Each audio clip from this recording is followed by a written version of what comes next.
بسم اللہ الرحمن الرحیم۔ نماز کے بعد استغفر اللہ کیوں پڑھا جاتا ہے؟ نماز کے بعد استغفر اللہ پڑھنے کا بار بار کیوں کہا جاتا ہے؟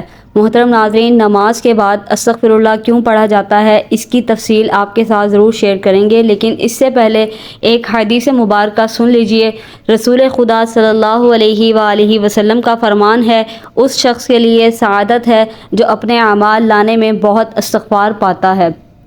استغفر اللہ پڑھنے سے حکم الہی کی تعمیل ہوتی ہے۔ استغفر اللہ پڑھنے سے رزق میسر آتا ہے اور اس میں بھی اضافہ ہوتا ہے۔ استغفر اللہ جنت میں داخلے کا پروانہ ہے۔ استغفر اللہ پڑھنے سے گناہ ختم ہوتے ہیں اور خطائیں مٹ جاتی ہیں۔ استغفر اللہ پڑھنے کے بعد آدمی کے درجات کی بلندی کا باعث ہے۔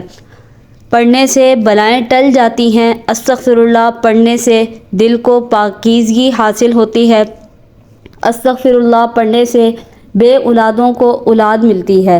استغفر اللہ پڑھنے سے صحت اور تندرستی قائم رہتی ہے اور انسان اپنے جسمانی اور روحانی قوتوں سے بھرپور فائدہ اٹھاتا ہے۔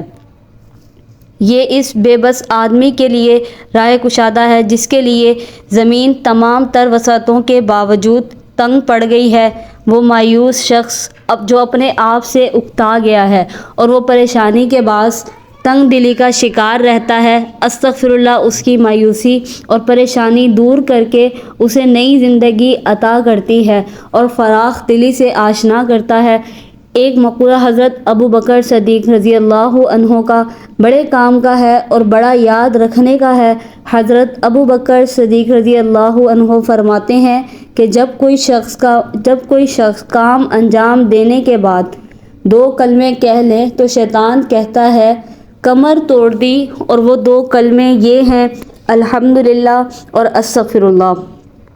جہاں تک یہ عبادتوں میں اپنی طرف سے کوتاہی کا تعلق ہے تو یاد رکھیں کہ عبادت اللہ تبارک و تعالیٰ کی خالقیت کا، اس کی ربوبیت کا حق ادا نہیں کر سکتی، لہذا ہماری طرف سے عبادت میں جو کوتاہیاں اور غلطیاں ہوتی ہیں ان پر استغفار کرنا چاہیے۔ استغفر اللہ استغفر اللہ استغفر اللہ کہتے رہنا چاہیے۔ صرف نماز ہی میں کمی کوتاہی نہیں ہوتی، نماز کے علاوہ بھی ہم انسانوں سے بہت سارے گناہ جانے یا انجانے میں سرزد ہو جاتے ہیں۔ صحیح حدیث میں ہے کہ رسول خدا صلی اللہ علیہ وآلہ وسلم کا یہ معمول تھا کہ جب حضور پاک صلی اللہ علیہ وآلہ وسلم نماز سے فارغ ہوتے تو نماز سے فارغ ہونے کے بعد فوراً 3 مرتبہ استغفر اللہ پڑھتے۔ تو سوال یہ پیدا ہوتا ہے کہ استغفار کے معنی گناہوں سے معافی مانگنا۔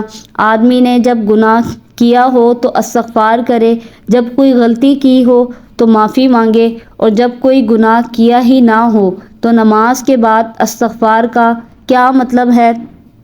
اللہ تعالیٰ فرماتے ہیں کہ حضور پاک صلی اللہ علیہ وسلم نماز پڑھ رہے تھے تو نماز کے بعد استغفار پڑھتے تھے۔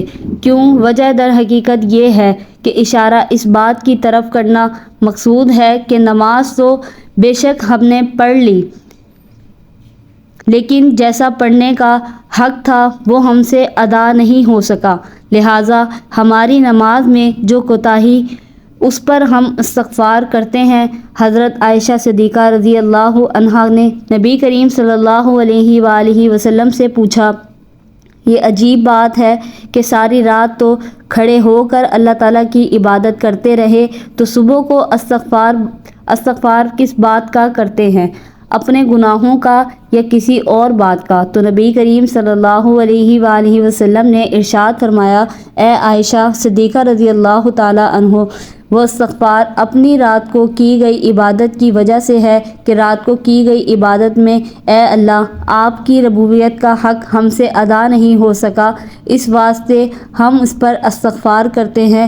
قرآن کریم میں اللہ تعالیٰ نیک بندوں کی تعریف کرتے ہوئے فرماتے ہیں، یہ وہ لوگ ہیں جو رات میں بہت کم سوتے ہیں، یعنی رات کے وقت اللہ تعالیٰ کے دربار میں کھڑے ہوتے ہیں، عبادت کر رہے ہوتے ہیں، اللہ تعالیٰ کے حضور نماز پڑھ رہے ہوتے ہیں، سحری کے وقت وہ اللہ کے حضور استغفار کرتے ہیں خود نبی کریم صلی اللہ علیہ وآلہ وسلم ساری رات کھڑے رہتے ہوئے پاؤں پر ورم آ رہا ہے، مگر پھر فرما رہے ہیں اے اللہ ہم آپ کی عبادت کا حق ادا نہیں کر سکے، اے اللہ ہم آپ کی معرفت کا حق ادا نہیں کر سکے۔ جب نبی کریم صلی اللہ علیہ وآلہ وسلم عبادت کا حق ادا نہیں کر سکے تو ہم اور آپ کس طرح ادا کر لیں گے؟ کیونکہ انسان اللہ تعالیٰ کی عبادت کا حق ادا نہیں کر سکتا، تو اس کی صورت یہ بتائی کہ اللہ تعالیٰ کی عبادت کے بعد استغفار کر لیا کرو۔ ان کی رحمت ایسی ہے کہ وہ عبادتوں میں کوتاہی اور غلطیوں کو معاف کرنے کے بعد ان کی تلافی فرمائیں گے اور وہی چیز عطا فرمائیں گے جس کا انہوں نے وعدہ فرمایا ہے۔ حضرت انس رضی اللہ عنہ سے مروی ہے کہ نبی کریم صلی اللہ علیہ وآلہ وسلم نے فرمایا، نگرانی کرنے والے 2 فرشتے یعنی اعمال لکھنے والے اللہ تعالیٰ کی بارگاہ میں کسی بھی روز کسی کا اعمال نامہ پیش کرتے ہیں اور اس کے اول اور آخر میں استغفار ہوتا ہے تو اللہ تعالیٰ فرماتے ہیں کہ میں نے اپنے بندے کا وہ سب کچھ معاف کر دیا جو اس اعمال نامے کے اول اور آخر کے درمیان ہے۔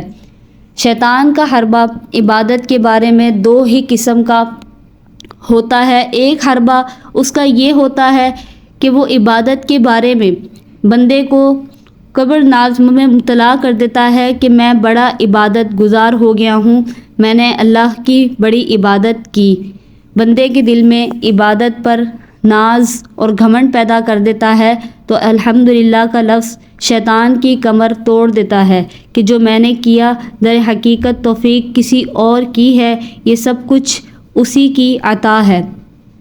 دوسرا حربہ شیطان کا یہ ہوتا ہے کہ شیطان اس بات پر لگا دیتا ہے کہ تیری عبادت کی، تیری نماز کیا، تیرا سجدہ کیا، اور سجدے کی ناقدری کر کے دل میں مایوسی پیدا کروا دیتا ہے کہ ساری عمر ہو گئی نماز پڑھتے پڑھتے، لیکن نماز پڑھنے کا جو حق تھا وہ ہم سے ادا نہ ہو سکا۔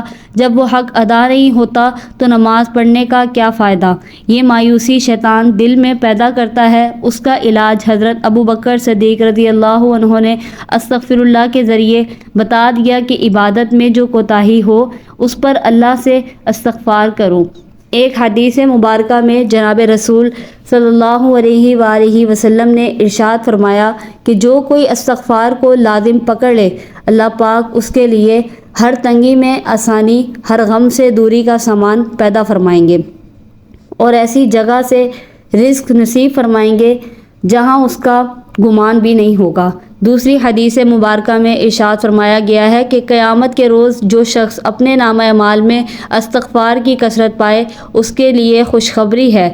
استغفار کا عمل اللہ تعالیٰ کو بے حد محبوب ہے۔ ایک حدیث مبارکہ میں جناب نبی کریم صلی اللہ علیہ وآلہ وسلم نے ارشاد فرمایا، جب بندہ اللہ تعالیٰ سے توبہ کرتا ہے تو اس کی توبہ سے رب کریم اس طرح خوش ہوتے ہیں جتنا تم میں سے کوئی اس وقت ہوتا ہے جب وہ اپنی سواری میں جنگل و بیان میں جا رہا ہو، اچانک وہ سواری اس سے گم ہو جائے، اس حال میں کہ اس پر اس کا کھانا اور پینا بھی ہو، وہ اس کی واپسی پہ مایوسی ہو جائے اور ایک درخت کے سائے میں آ کر لیٹ جائے، ابھی وہ اسی حال میں ہو کہ دفعتاً دیکھے کہ وہ سواری اس کے پاس کھڑی ہے، بس وہ اس کی لگام تھام لے، پھر مسرت اور شادمانی کی حالت میں یہ کہہ بیٹھے، اے اللہ آپ میرے بندے اور میں آپ کا رب ہوں۔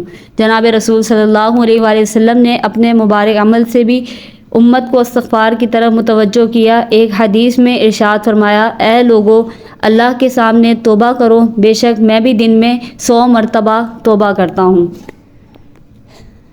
ویڈیو اگر اچھی لگی ہو تو اس ویڈیو کو ایک لائک کریں اور ایسی ہی ویڈیوز کے لیے ہمارے چینل کو سبسکرائب کر کے بیل نوٹیفیکیشن کو آل پر کر لیں۔